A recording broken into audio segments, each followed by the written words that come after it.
Prepare to experience the strongest radio allowable by law. Secrets will be revealed. Myths dispelled. From the studio gym where excuses never apply, it's Superhuman Radio with your host, Carl Lenore.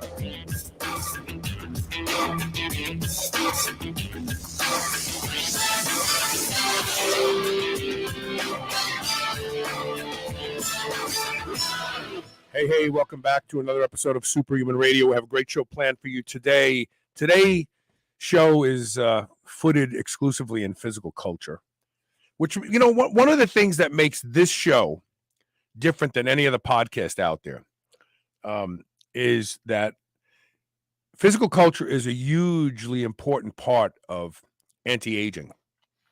Anti-aging doctors don't get this. All they want to talk about is peptides and drugs and stuff like that. And when they do talk about physical culture, it's not challenging. You know, lifting weights that are challenging make you stronger. They make you resistant to death. They do so many amazing things for you. But most of the people out there want to use light weights and do lots of cardio. And physical culture is possibly more important than peptide stacks and even some of the bad nutrition that you may ascribe to from time to time. Because the stronger you are, the younger you are. I started saying that decades ago, over a decade ago. Stronger is younger. So if you want to feel younger, if you want to look younger, get stronger. And who better to talk to about gaining strength than the men and women of physical culture that are in the bodybuilding, the powerlifting, and the strongman arena.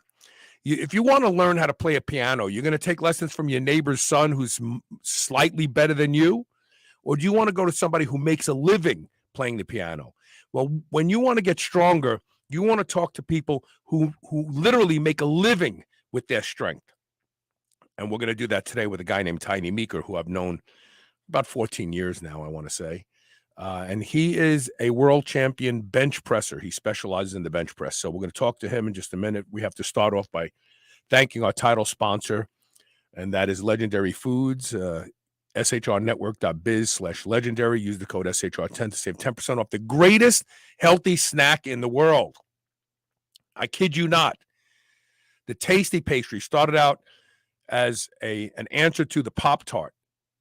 Less than 1 gram of sugar, 4 to 5 net carbs, 20 grams of high quality protein, but they taste so damn good that you don't even care the macros because you'll eat them because they're delicious. shrnetwork.biz/legendary. Use the code SHR10 so they know that Carl sent you. And now let me get my setup here and bring my old friend on, Tiny Meeker. How you doing, Tiny? I'm doing great. Thank you. Yeah, it's been a long time. Usually you and I get a chance to talk at different shows, which you, by the way, represented a company that made the single best joint repair supplement in the world. And I am sad to say that I just found out today that Sean Mcdear passed away end of last year. I didn't know that. I knew he was battling cancer. I'm very, very sorry. My sympathy goes out to his family and all of us who. Sean was a huge supporter of the physical culture community. He and his father developed the single best joint formula in the world, Actistatin. We've had Gary Stevens on this show, famous jockey whose body was literally destroyed from a fall where a 2,400-pound horse rolled on him in a race and put himself back together with actistatin. And so if you're talking about joints hurting and stuff, give actistatin 2-week try, and you will be convinced and never be without it. In fact, you had a labrum tear, didn't you? Yeah, actually, I had labrum and rotator tears. In actually, when I first had the rotator tear, there was no actistatin around. It was just GLC 2000 and their MSM. Now the actistatin is there, which is a more antibiotic product of the GLC, so it works even faster and everything else. But yeah, amazing product. I've never had surgery. I've come back 100% every single time. No more popping, crunching, anything. Is life-changing products. So, Tiny, you have been a world champion bench presser for how long now? How did you get started with the bench press, specializing in the bench press? I've been powerlifting since 89, 88, 80, since 87. And, bench press was just kind of more of my thing anyway.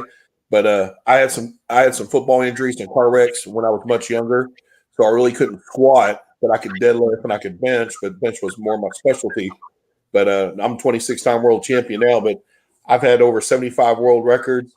And I think I'm more happy to say I've trained over 90 world champions. Oh, wow. So, yeah, you train other athletes. I never thought about that, but that's got to be very fulfilling for you. Yeah, sometimes the training is more fun than actual breaking the world records. Right. And also, you are a drug-free world champion. I mean, so you compete in tested events, right? Yeah, I compete in the tested and non-tested. I don't care. I just like to compete. I don't care. I don't need excuses. Only thing I don't compete in is raw. Tell me why. I mean, does the shirt really hold you together that much, or does it protect you? Why not raw? Well, first of all, I was sponsored by Equipment Company forever. And being sponsored by Equipment Company, you're actually not allowed to lift raw because you're pushing an equip company. That's like being sponsored by Nike and you can't be running barefoot, And then with the injuries I've had from other sports and recently 2017, the car accidents, yes, the shirt definitely does the job. The shirts were mainly first made for safety. It's like wrapping your knees, squat. Now as time has progressed, yes, the shirts give you a lot more to your lift, especially when you really learn them, but it's for safety first. Now, do you have a feel for what your raw bench press is right now? Oh, absolutely not. I haven't maxed out raw in a very, very, very long time. It's funny. Back in the old days, before we really knew the equipment really well, you can go watch us in a warm-up room. We'd all bench over 600 pounds raw, then go put a shirt on and barely bench 700. Now I'll actually warm up to 315, put on a shirt, and jump to 900, maybe even 1,000. That fast. Wow. Yeah. But it's mainly, people don't understand warming up's warming up. I see kids come to the gym all the time. They want to go put 135 on, and that's their warm up, but they can only bench 185, 200 pounds. I was like, dude, that's my warm up, and I bench, 1,200. So, right. It's the movement you got to warm up. So for most younger people, they should start with the bar, 95 pounds. Me, I start with 135 and do a couple sets. If I don't feel okay, I do another set. I'm not going to wear myself out. I'm warming up. Then I jump to 225, do 2 sets of that. We lost your audio, if you can hear me. We just lost your audio. I don't know what happened. Yeah. Can you hear me now? You're back. I think you're back now. So basically, I go 135 for a couple sets, 225 for a couple sets. If any of those don't feel well, I'll do an extra set. Then I jump to 315 for a double, then a single. I'll put my shirt on, and I can jump to over 900 pounds from there. So what are you looking for when you warm up? Because I had a tricep reattached by ignoring some injuries. I had some tendonitis working on me, and I shouldn't have been doing what I was doing. But so what do you look for when you warm up? What are you looking to feel? What are you looking to see? I don't want to feel overly tight. So, you got to listen to your body. Your body's not going to lie to you. So if you're aching and hurting, first of all, if I'm hurting, I'm not doing a contest. I know better to do that now. But when I'm moving in my arms and stuff, I just don't want to feel overly tight. I want to loosen up. I don't want to be overly stretching, because if I overly stretch, I might loosen up a different way. And you need that tightness to kind of get that pop in there. But as for the movement, that's different. I mean, you want to be loose on the movement. Make sense? Yes, absolutely. So basically what I'm feeling is I just want to feel that I'm not overly tight and I'm ready to make my jumps. And trust me, you could feel the difference. If the bar is moving kind of sluggish, do some more sets, do some more reps. Do you do auxiliary work at all, or it's just under the bar? That's it. That's all we worry about. Oh, no, I do all kinds of other stuff. I mean, I train only 3 days a week. I do my upper body one day. I do my back one day. I do my leg work one day. Depending on where I am for a show, I may do many other things. When I get closer to a show, I kind of stick to the main things I need to work with. I don't want to possibly take a chance of getting hurt or doing something dumb and whatever in the gym. I mean, thankfully, I've only been hurt one time in the gym doing something dumb, which was raw lifting. And I did on video, which was even worse. But most of the time, I really listen to my body. I stick to the easy thing. So, I do a lot of triceps when I do my benching. I don't do a lot of individually pec work. I don't do as much incline stuff no more, decline dumbbell. If I'm in off season, sure. But when I'm in contest mode, I don't do a lot of other things too much. Being 50 is a big difference too. So when I turn 50, your body just doesn't heal the same way anymore. You take a lot more reactostatin. Right. I'm glad you said that. I didn't want to ask your age, but you're still competitive and you're still a leader. And I know what's his name, Jimmy Kolb. Jimmy just broke my record. Yeah, he broke your record with what, 1,300 and what? Actually, I got to correct myself. I held the record since 2012. It just got broken 2020 finally by Will Brody. And then he did 11:05. I did 11:02, first person bench 1,100. Then Brody did 11:05. Then he did 11:10. And then Jimmy came up and did 11:20. Well, I broke Jimmy's record to 11:25 at the Nationals. And then 62-year-old Bill Gillespie broke that record and did 11:29. And then Jimmy just broke his record. He opened up at the IPA. I'm not sure if it was. It wasn't Nationals. I did Nationals, but it was in York, Pennsylvania. He opened up at 12:25, smoked it, and then did 13:20. So he broke the 1,200 mark and the 1,300 mark, which was kind of upsetting because the week before that, I was trying to be again the first guy to do 1,200 out of me, and Jimmy didn't just break the record; he annihilated the record. Right. How old is Jimmy? Just curious. Do you know? You able to hear me? Yeah, I can hear you. How old is Jimmy? Can you hear me? Yeah, I can hear you. Yeah. Jimmy, I mean, I don't want to lie. Jimmy's somewhere between 31 and 34. I think he's 31 though. For people in their 30s and even in their 40s, 50s is a game changer, and 60s again is a game changer. Like you talk about not recovering as fast. I mean, I openly talk about drug use on this show, which I know that you don't, but I'm on HRT. I take 0.87 IUs of growth hormone every day. I use peptides. I wouldn't be able to do what I do if I didn't do what I do, because at 63, I thought doing this show back in the day, I was like, oh man, I'm gonna live forever. I'm gonna be squatting 700 pounds forever. Because I do the show. I learn from the best. It doesn't matter. Your body is 60 and it goes F you. You're 60. Get used to it. And you're 50. I'm astonished that you're 50 and you're still doing what you do. Yeah, actually, when I was in my 30s, everyone told me I would peak at 34, 36. I honestly think I peaked more in my 40s, maybe in my late 40s. If I didn't have the car wrecks in 2017, I really, really wonder how freaky strong I really could be.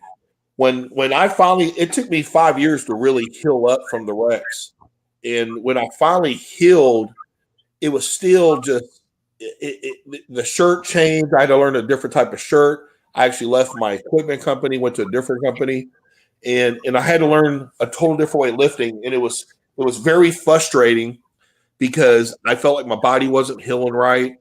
And I just felt like, man, this is just not going to work. And then all of a sudden, bam, everything changed overnight one day. I walked in the gym and I just felt different. And when I had my injuries, I had to bring my hands closer in on the bar because my shoulders couldn't handle the heavier weight. So I was using more of my triceps and stuff. So when I go wider, it's more kind of in that area. And I just came in one day and I was like, man, let's try something. And I went to my grip when I first did the 1100 years ago. And I was just doing 315. I was like, man, that felt good. It felt fast. Went to the shirt, and lo and behold, long story short, I ended up benching, I think, 1123 that day. And I said, well, let's try it again next week with the kilos. And the next week I did 1129. And I just said, well, I guess it's time to find a contest. And lo and behold, the very next week I went to York and took my record back up there with 1125. And barely missed 1200 on that day as well, you know. So I think the difference is you just got to really listen to your body more. You got to get your body more rest. You can't lift like a bodybuilder if you're going to be a power lifter. It's bodybuilding and power fitness is so different, just like raw and equipped is so different. Right. To me, raw and equipped is like strongman to CrossFit. It is two completely different sports, no matter how you want to look at it. You may do the same exercises, but it's completely different, you know. And I really think in a raw sport, just my opinion, I think it's a young man sport. No disrespect, but I think if you're going to be really big and raw, you can say raw all damn day, but most of the biggest raw benchers in the world aren't going to be drug free. You know, with the equipment is a drug. You can take full advantage of the equipment, master it, and you're able to compete against anyone with those things. Right. So Elaine remains asked what you held up. So let's go ahead and give a GLC a plug real quick. So you have a bottle of Actistatin. Hold that back up. So Actistatin is the single best supplement if you want to keep your joints healthy, your knees, your hips, the joints in your fingers. There's nothing like this stuff. It has 3 or 5 patents on it. Sean Mcdear, who just passed away, we mentioned that earlier. His dad is a physician. They designed this. And you know, when they give it to $1 million racehorses, it's real. There's no placebo. A horse can't experience placebo like, yeah, I think I feel better. A horse either gets better or doesn't get better, and that shows in their training. And all the world-class racetracks, all the world-class trainers, all the world-class horses, they use GLC products. That, in my humble opinion, especially since I cut my teeth on the backstretch as a kid, that's saying more than somebody like Tiny Meeker saying, hey, this really works. Because I actually tell people all the time, if it's good enough for a $30 million racehorse, it's the exact same product, just a different label. I said, $30 million racehorse, just think what it's going to do for you. Just make sure you're not allergic to shellfish. Right.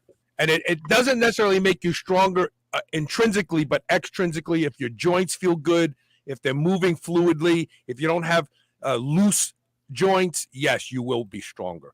And so talk about the car accidents. I remember the labrum and a tear, and you came back from that magically. But I didn't know about the car accidents. You had how many car accidents in what period of time? So I got inducted in the Hall of Fame in 2016, and I was ready to hit 1,200, even 1,300, but I wanted to get paid, so I wouldn't do any meets. And in that process, in 2017, I got hit from behind twice and T-boned once, all in 5 months, and ended up tearing my left shoulder, which was my good shoulder, messed up my hips, messed up my knee, messed up my neck, my back. I could not bench. I could not do leg work. All I could do was do back and ride a bike. So I decided, I was like, I'm not going to sit around and get all bad shape and stuff. My business partner for my gym is Nathan Payton, who's the best strength nutritionist in the world. So Nathan put me on a strict diet, and I went from 340 pounds down to 277 within a few months. Wow. And, I actually liked it. I'm actually mad right now because right now I'm 330, and I told everyone I'm never going to weigh over 300 again. But as soon as I started benching 1,000 and 1,100 and 1,200, my body weight just went up. And I told Nate the other day, I said, I got strict on the diet because I couldn't lift. Now I want to get strict on the diet why I can lift. and I want to see how lean I can get, try to see how strong I can stay. But to be honest, I'm just in a new mindset.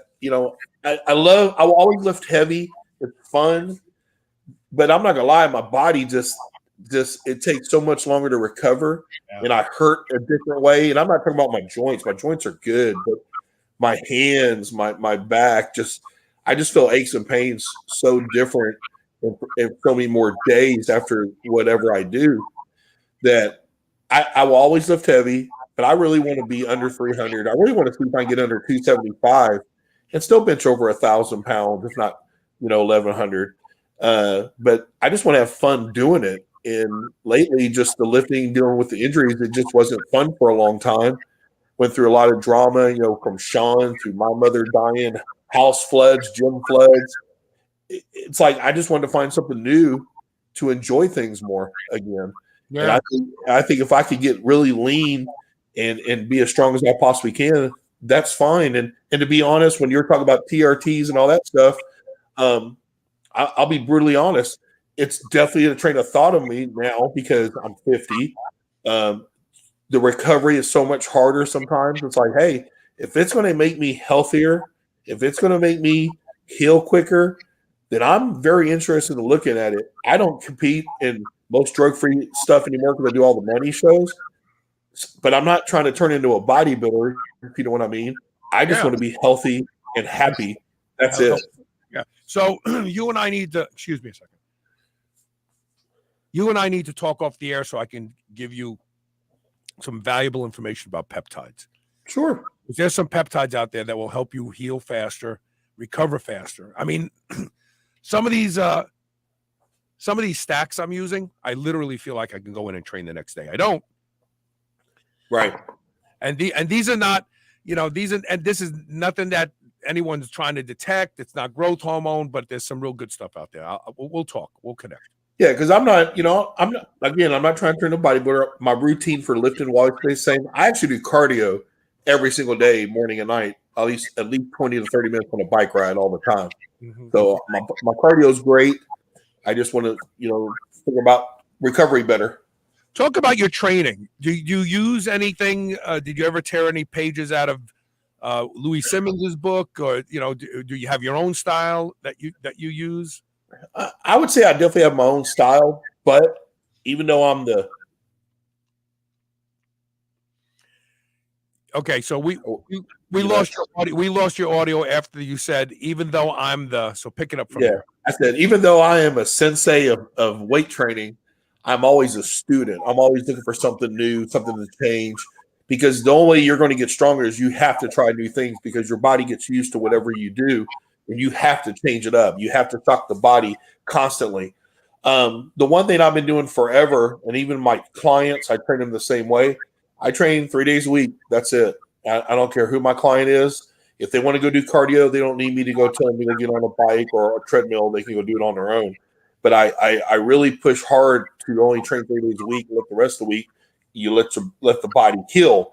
Unless you're going to be a bodybuilder, that's different. You need to be more pumped all the time. Yeah, you're not lifting bigger weight. Yeah, so yeah. But of course, every time I go in the gym, it is a completely different workout, even though it's the same muscles. So it may be reps one day on bench, maybe heavier weight, it may be floor presses, maybe decline, it may be dumbbells. It's a different routine. Leg day, I only do deadlifts maybe once a month, maybe every other month. But I got a lot of specialized equipment in my gym now, which is Metroflex Houston here in Kingwood, Texas.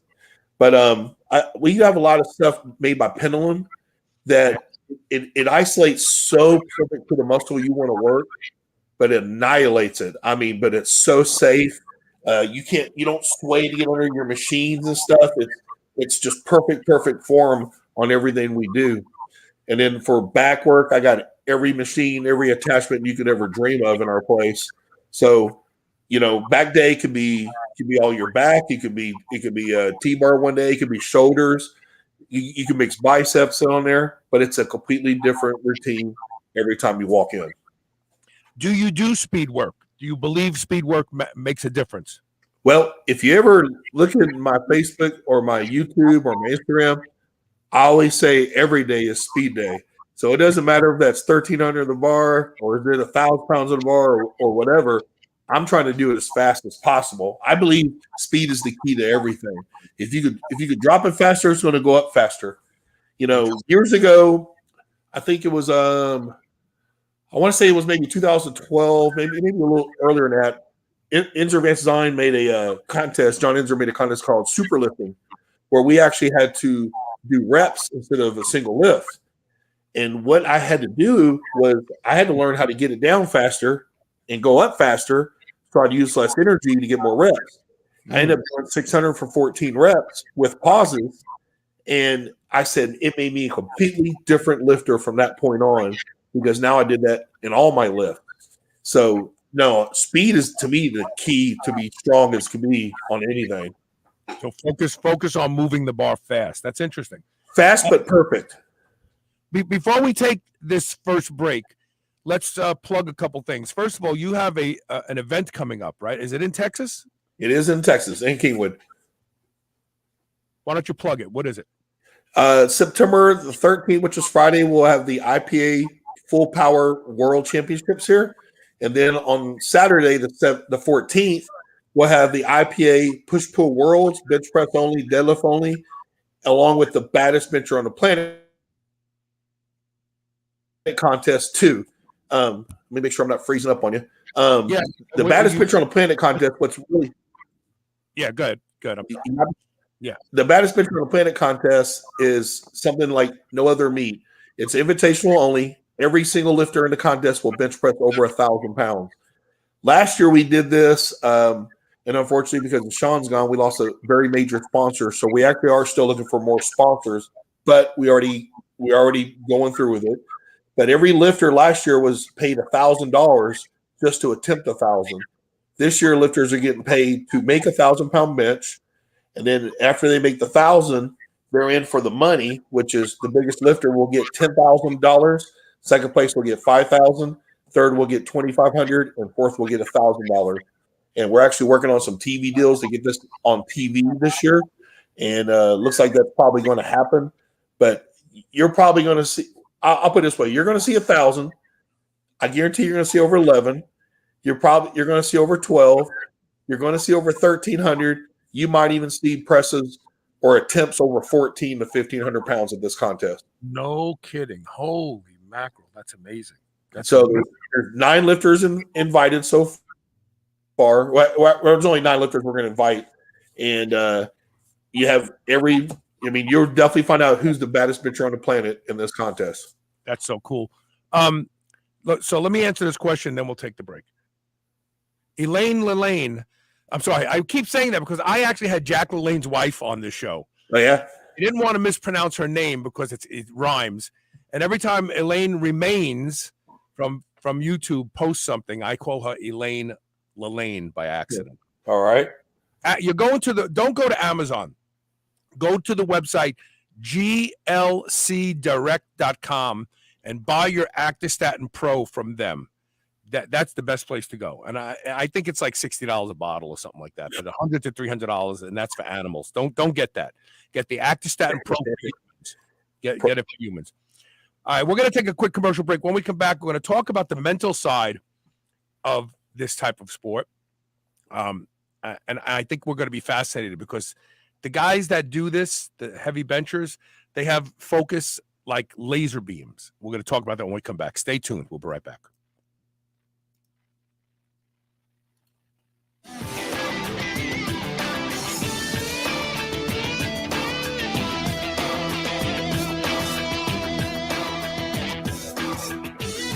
Dogs should be powered by fat and protein, not carbs. That's why Visionary Pet makes low-carb, ketogenic dog food for dogs of all breeds and life stages. From kibble to freeze-dried and even low-carb treats, all Visionary Pet recipes are very low-carb, ketogenic, and made with 100% real meat protein. Shop now and use code SHR for 20% off your first order today. Your dog deserves the lifelong benefits of optimal nutrition. Make the switch to Visionary and see why smart dogs eat low carb. I would easily say that I am the hugest proponent you will ever meet to doing anything that will improve the quality of my sleep. And that's because sleep is linked to just about every metabolic disorder we see in our population today. One of the easiest things you can do to improve the quality of your sleep is to get a pillow that can be shaped into the exact form factor that allows you to get your best night's sleep. And that is My Pillow. I've been sleeping with My Pillow for a few years now, and I can tell you that when I have to travel and stay in hotels, I don't get a good night's sleep because I don't have My Pillow with me. Right now, you can save up to 60% off of everything offered to improve the quality of your sleep at shrnetwork.biz/mypillow when you use the code SHR. Or you can call toll-free 800-889-4938. And remember to use code SHR to save up to 60% off of everything at their website. New Mass Pro Synthogen X2 just upped its own legendary game. To distance itself even further from the rest of the pack, Synthogen X2 now has double the key active ingredients.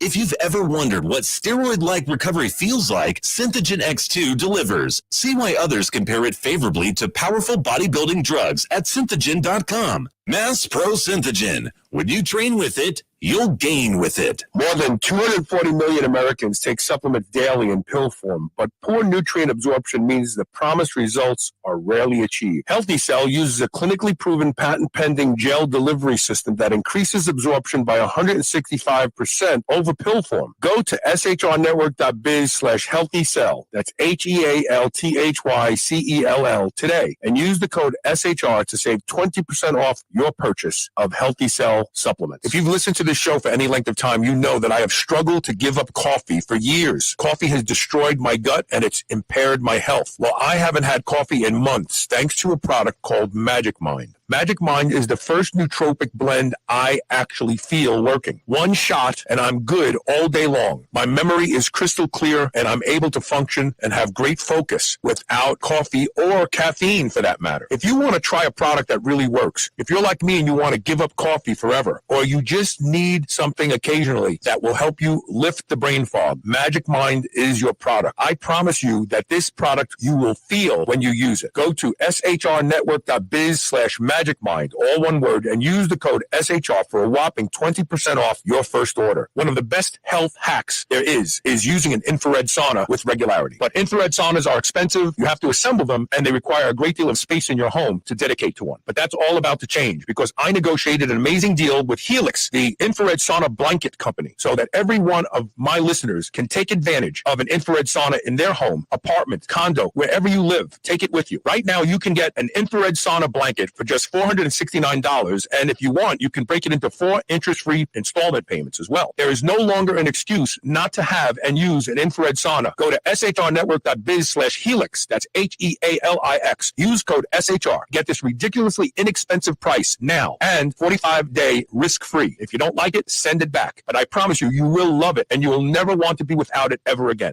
This is the Superhuman Channel, where brawn and brains finally meet.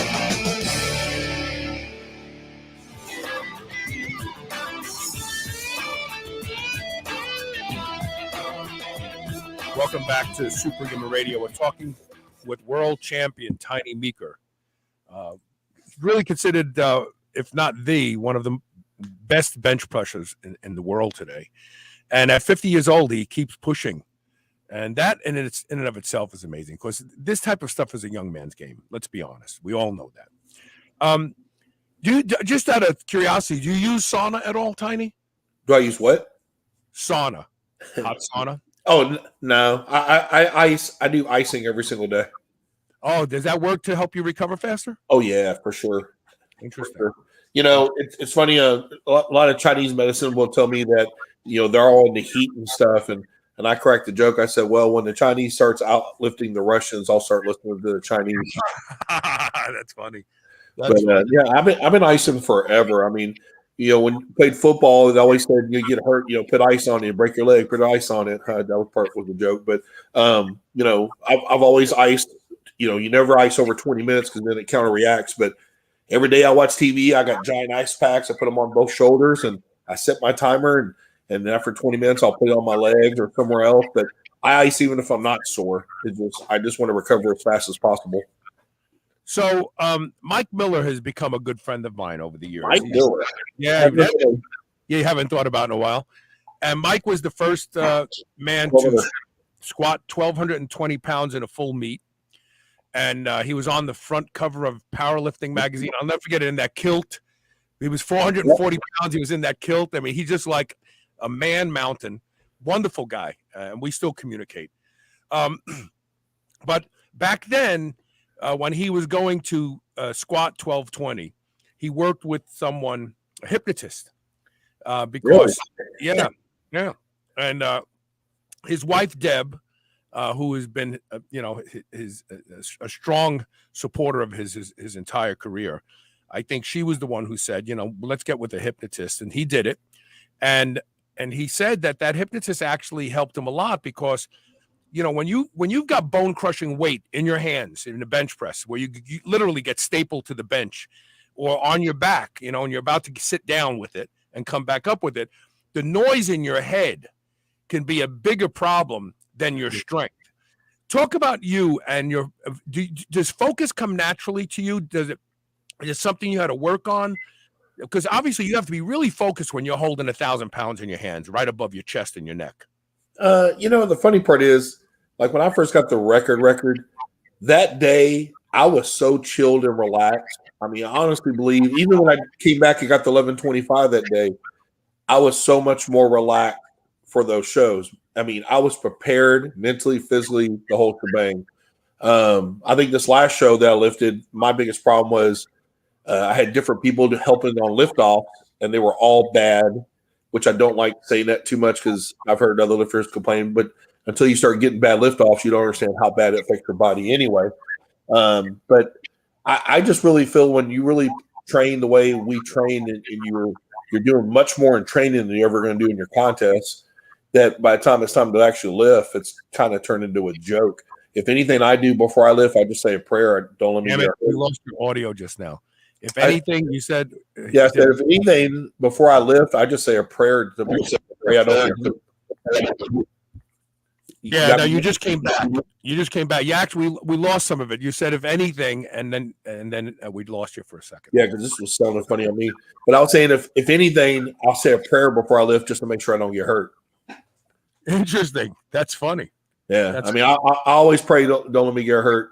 Before I lift. I mean, if I'm gonna make it, I'm gonna make it, but I just don't want to get hurt. Right. And was it you that had the? Oh yeah, let's talk about that. So your last injury was your thumb. Show people your thumb. Well, it's definitely better now. I actually had the biggest misload in history at the Arnold Classic years ago in 2014 or 13. It was a 1250 misload. I was supposed to be benching 1050.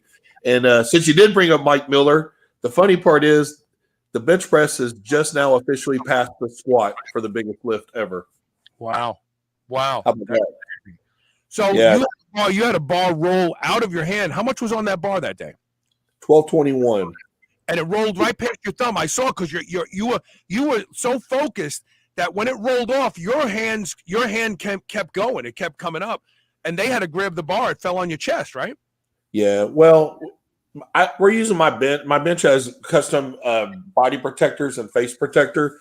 So even though it looks really bad, I'm gonna be honest, it really didn't hit me bad at all because I'm perched, and when it hit me, it flattened me out. Now, as for the arms flying up in the air, in these new types of shirts, the band shirts, if you don't let go of that bar when it's going, you're gonna break your arms. It's like getting put in an arm bar, and it's gonna pop it.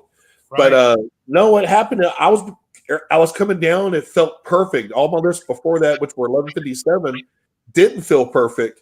And it was like the one lift that my back took the lift. I was coming down, and just as I'm about to start touching that, the bar just spun. I mean, like super fast. But next thing I know, it was out of my hands. In all my years of lifting, that's never happened in training contests, nothing. And I hope it never happens again. And I was first yelling, just leave the bar there because it wouldn't hit me. They could take the plates off, but everyone ran up and they picked it up, put it in the rack. And I got up and I was first just damn, because I was so mad that, I really thought I was going to blow that up. And then next thing I looked down, there's just blood all over the place because my thumb is totally open.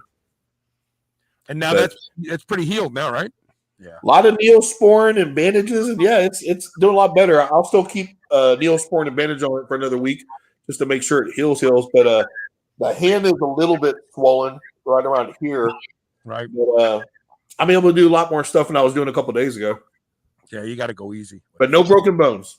Yeah, that's the important thing. Yeah, definitely. So let's talk a little bit about nutrition. Do you just eat what you want, or do you have targets that you hit every day with protein and carbs? No, well, I don't count my calories, anything like that. But what I do try to stick to a certain food. I try to do more meats and greens. So I like doing spinach salads, all different types of spinach salads with meats, with chicken. I mean, with steak, with chicken, turkey. And I put hot sauces in it, or I'll do steak and broccoli. My mornings or I do oatmeal sometimes now, but when I get back strictly on my diet, it's gonna be more spinach omelets, egg white spinach omelets. And basically, when I want to get this body weight down, it's going to be no dairy, no carbs, no sugars. But I will be able to get to have white rice the night before I train and the day I train. But I'm going to try to stick to that diet for a while and pretty soon. Do you get regular blood work done? Just for general, blood work done, blood sugar, all that sort of stuff? Keep an eye on it. Just recently. Just did. How is your blood sugar? Your fasting blood sugar?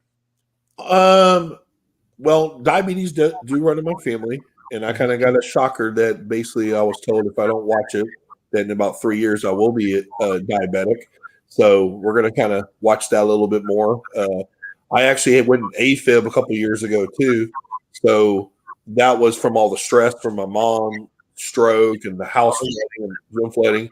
I just lost my mind, and this is actually when I was much, much leaner. I was 280 when I had the AFib. So I'm no longer on betas. So don't worry about that. Everything else is good. But there's just a lot of stuff that I want to be leaner for all those different aspects. You know what I mean? Yeah. I just want to give credit to R Vasquez 818 who's watching on YouTube. Right when I asked you about diet, he posted, "Good morning, Tiny. What foods do you eat?" So we got that. Yeah, we got it. I just wanted to make sure he gets credit for on the audio podcast. How did the beta blockers affect you? Did they affect you at all, strength-wise? Well, what my biggest concern was, luckily during that time is when I was dealing with my injury, so I really wasn't trying to be strong, but it was really crashing me, making me really tired and stuff. I actually just had this conversation with my brother last night because my brother just got put on beta blockers. And my brother's a much leaner guy than me too. And we had to talk about that. And I said, I only got put on beta blockers for a month and some blood thinners. I said, but now I'm pretty darn good. The only thing that we saw on my blood work that was kind of interesting was my estrogen levels was a little bit high. So they're kind of fixing that. But kidneys, livers, everything else was pretty much good. You ought to find a company to sponsor you that makes a continuous glucose monitor, a CGM. Okay. You stick it back your arm. I wore one for 6 weeks. It was an eye opener. It's funny, like some foods, I'd see a blood sugar spike after I ate them. Right. I could have the same amount of calories, the same amount of carbohydrates and everything, but it was this food instead of that one, and no spike. And if you wear a CGM for a while, you'll be able to see that visually with the app, like, oh, shoot, look at my blood sugar going up. And then you say, but when I ate sweet potatoes with that, my blood sugar, so maybe let me focus on sweet potatoes and stay away from white rice or something like that. Because the magic with your blood sugar is knowing which foods spike it. That's it. It's a very simple process. And nothing works better than a CGM for you, because it'll tell you Tiny Meeker's blood sugar response, not some study that looked at 6,000 people and you have nothing to do with them. So that was one thing. And the other thing is, if your blood sugar starts going up, your blood pressure goes up automatically. And here's why. More insulin you produce, the more angiotensin converting enzyme you produce. And what ACE does is constricts the small blood vessels out in the tissue. So you know how this works. If you have a hose and it's got 5 psi of water running through it and you step on that hose, everything behind your foot goes up to 25 psi because you're restricting the water from running out. Well, the same thing happens when angiotensin converting enzyme goes up in response to insulin going up, your blood pressure goes up because all the hoses get constricted. And so if I predict that if you wore a continuous glucose monitor, ate the way your partner tells you to eat, but then find the foods that work for Tiny, your blood pressure will normalize, more importantly, and your blood sugar will too. Yeah, that's real interesting. And the other thing that was kind of interesting from what I found out from this doctor was the cuffs I used to check my blood pressure was an issue too, because he's like, man, you're much bigger than a normal person. You need to get what's called an elephant arm cuff. Yeah. Do it because the size you're using is not going to give you the right reading. Because I was telling him, I was like, look, I don't get headaches. I don't get dizzy spells. I'm not tired. When I get up, I have 2 cups of coffee and I'm freaking going. And I usually don't get tired and ready to go for bed till about 12:30 at night. And I'm up at 6:45 every morning. I sleep with a CPAP machine. That's life-changing. Yes. But I've never had the test done. Just when my father passed away, my mom was like, oh, try his. And I'm honestly going to say, I'm going to tell you right now, if you're a guy that gets up 3 or 4 times a day, get you a CPAP machine. Yeah. Because I went from waking up 3 to 4 to maybe even 5 times a night to go pee to never waking up and go to the restroom anymore. Yeah. But the interesting part with the blood test, he also said that I wasn't getting enough sleep. That shocked me because of what I just told you. So we're going to be looking into that a little bit more too, about maybe getting the real test done. Well, and just go to sleep earlier. That's an easy one. So I go to sleep at 9 o'clock. I'm a very boring person. I stop taking cell phone calls at 8. I wind down. Elisa and I put on our blue blocking glasses. If we do watch TV, maybe we watch Yellowstone or 1883 or something like that. And then when it's time to go to bed, I'm in bed at 9 o'clock and I'm asleep by 9:15, 9:20. Just try to get an hour's more sleep. Just try to go to sleep a little earlier. And there's things that you can do to promote you getting tired, like the blue blockers. If you watch TV or look on your phone, they're magic. You put those blue blockers on an hour before you want to go to sleep, and you'll be yawning and wanting to go to sleep. It's amazing. What's a blue blocker? I'll text you. But it's a pair of glasses that blocks blue light. Oh, wow. Once blue light stops coming in the eye, the body knows it's nighttime. But see, with all the artificial light and computers, we jack that up completely. And then, so we'll watch TV up to midnight, and then we go, oh, I'm tired, and we get in bed, and your body goes, wait a minute, the sun was just out, and now you're in bed? Because when the blue light enters the eye, it thinks it's still daytime. So you can't just switch it off and go to sleep. I'm going to send you some good stuff. I think that you'll enjoy this. We have to take a break. When we come back, we have a question from somebody on YouTube about whether or not retract scapula or keeping it wide during a bench press. We're talking with Tiny Meeker, world champion and world-class human being. We'll be right back with more Superhuman Radio. Stay tuned.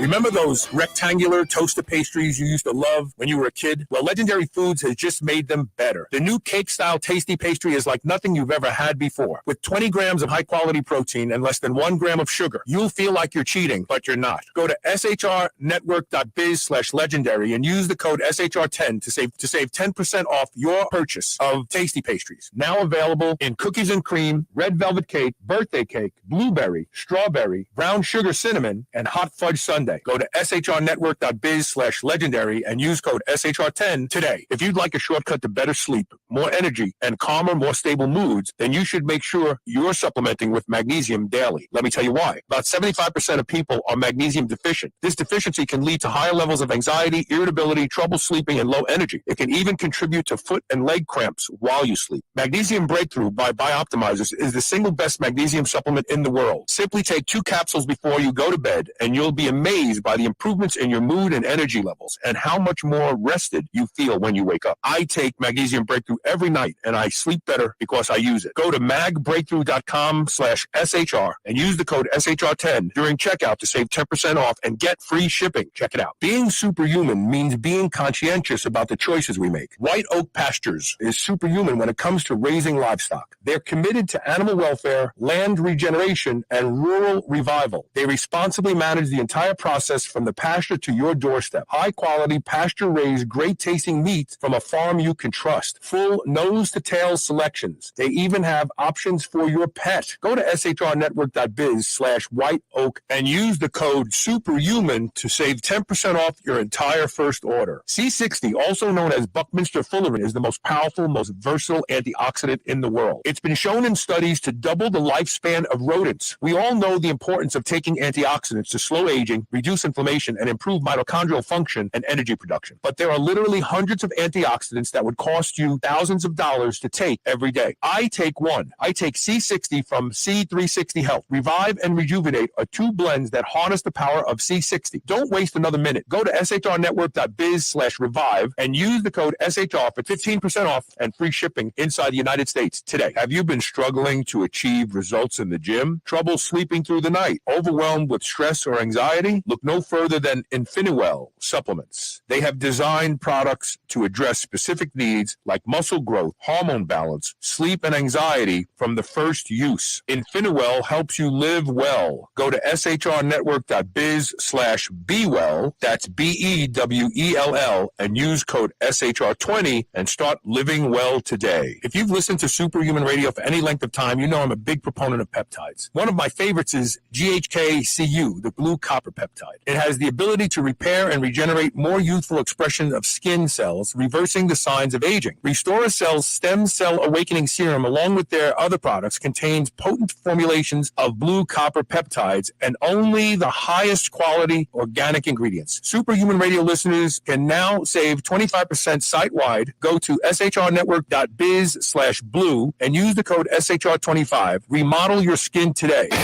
You're listening to the Superhuman Channel. Don't hate us because we feel good.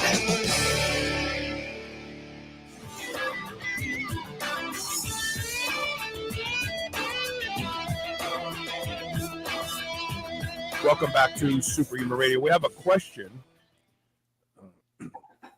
from, this is Chester LP77 on YouTube. Says, I wanted to ask this question yesterday. What do you think about retracting the scapula or not during the bench press? You know, he's talking about, do you pull your shoulder blades in or do you flare them out during the bench press? Oh no! When you bench, you want your shoulders rolled and pinched together. It's basically like you're taking a can and put it between your shoulder blades. We lost you right taking a can and putting it between your shoulder blades. That's what you said, right? Mainly, what you're doing is you're trying to shorten the range of motion. You're trying to put the weight on the biggest muscle in the body, which is your lats, your back. Your back is the biggest muscle. So basically, you're taking the lift off, and you don't want to do your own lift off because the motion of pushing your shoulders out. Push your shoulders out. You don't want this. You want shoulders pinched. Where all you do is take the bar, boom. This is the movement you want. Right. See there. Right. Touching on your upper ab and going up.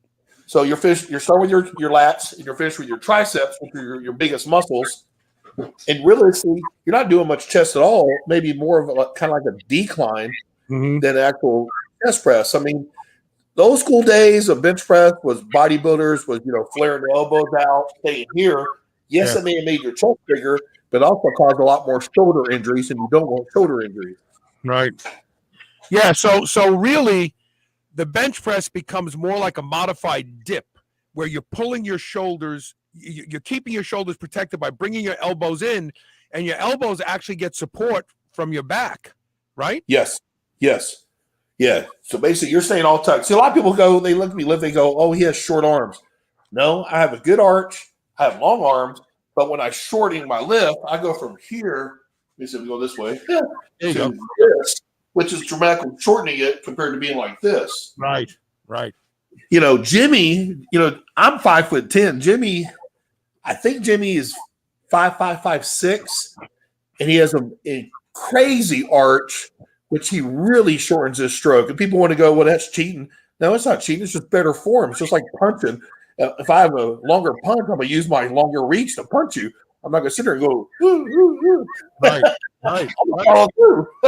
No, it makes perfect sense. It really does. Do you think that, and since you brought this up, do you think that there are some people who are just predisposed to being better benchers? Like Wade Johnson told me one time that his body is made for squatting because he's got a long torso and shorter legs. So that obviously his legs don't have to go as far, if you will. Do you think that there are some body types that just make better bench presses? They end up with less shoulder injuries and so on?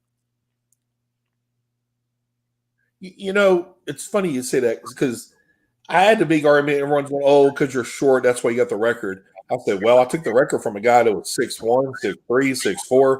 Right now, the strongest raw bencher in the world is Julius Maddox. And Julius is almost 6'4", very long arms.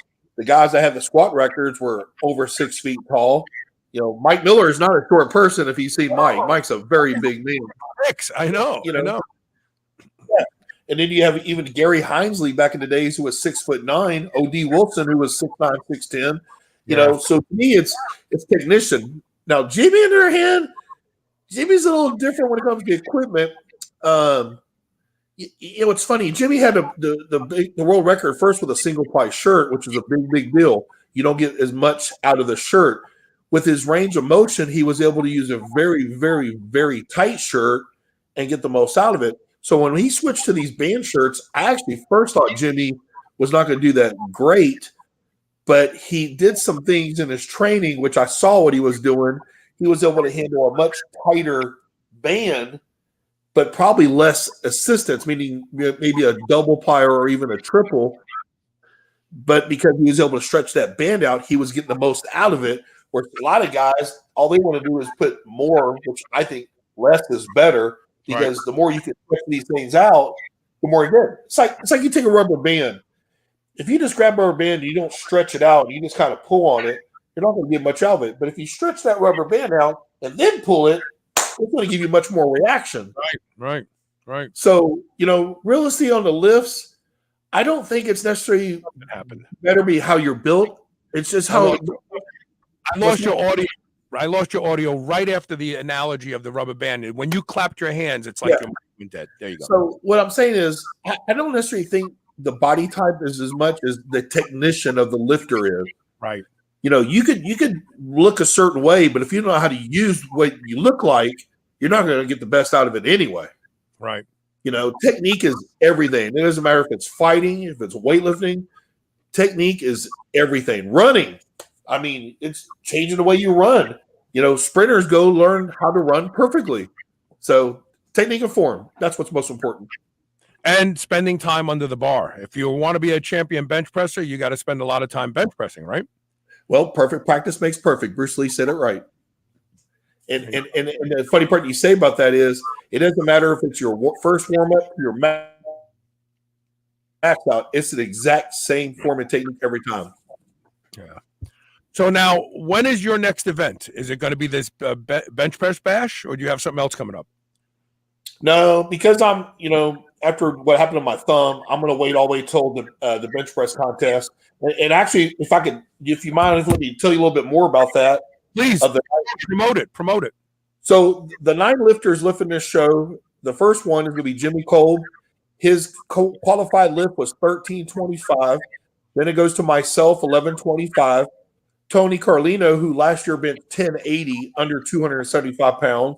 Then you got Rick Koopman, 1058.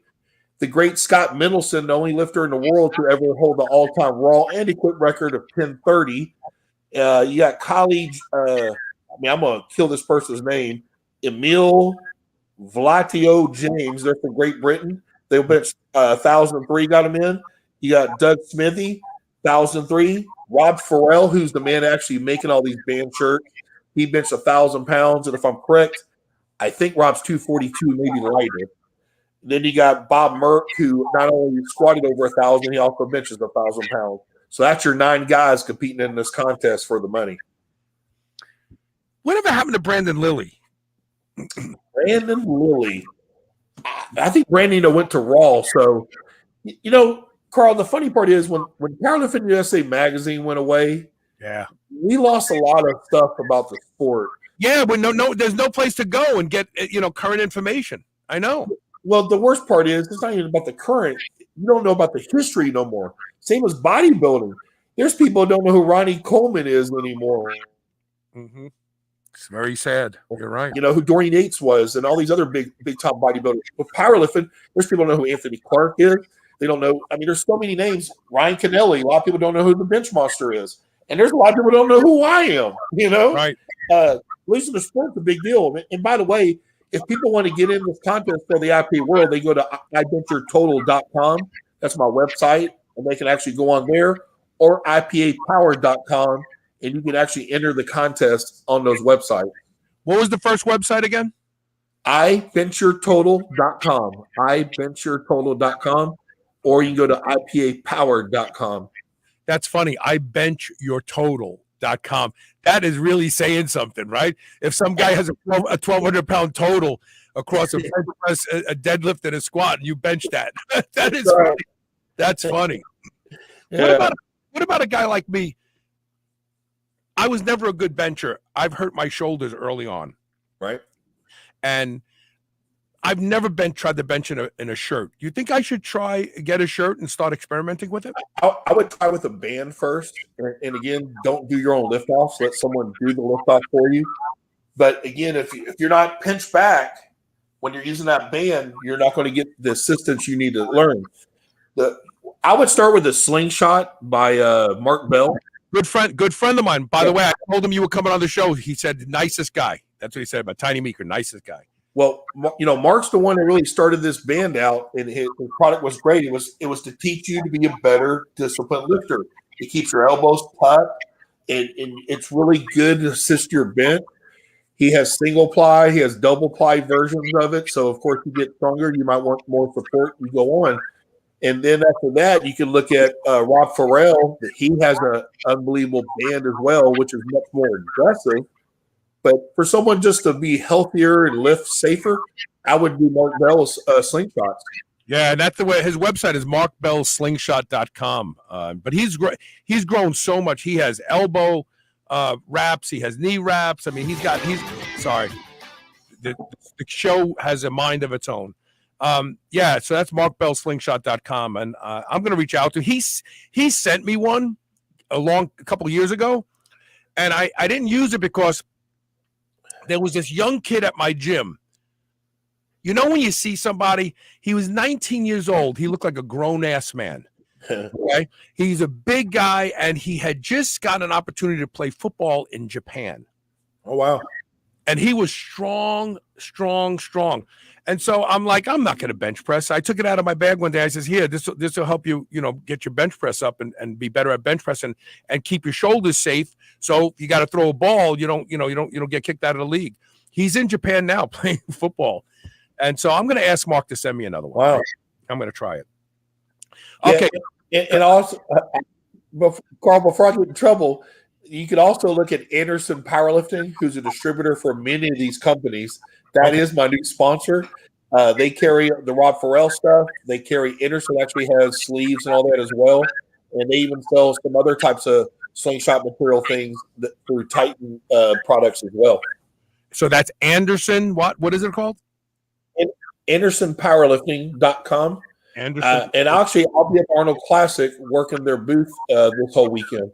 Oh, good. Yeah, I'm not going to make it this year. I'm not going to make it. But there's always next year. All right. So what's that? What'd you say?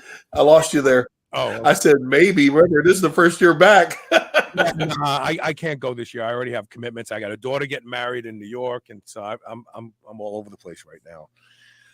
Tiny Meeker, it's been great to reconnect with you. We'll be watching for your event. One last time, give the websites where people can go. And obviously, you don't have to be a lifter. You could just go and watch these monsters, right? Oh, absolutely. Well, there's a couple things, Carl. My email is tinymeeker@gmail.com. we are, again, still looking for some big major sponsors for the show.